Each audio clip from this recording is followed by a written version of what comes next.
If you want to say that you're feeling dizzy, then you can say, nalipong ko. Nalipong ko. Nalipong means dizzy.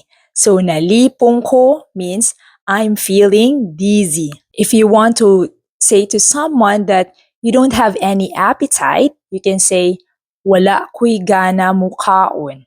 Or wala ko'y gana mukaon. Wala ko'y gana mukaon means I don't have any appetite. Doctor that you're throwing up, you can say, nagsuka ko.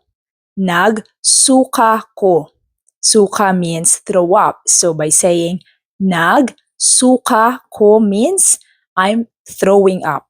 If you want to tell someone that you're not feeling too good or you're not feeling too well, you can say, lain akong paminaw.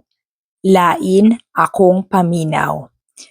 Again, lain akong paminaw means I'm not feeling too good. And that's it for today. Again, this is Teacher Joanne.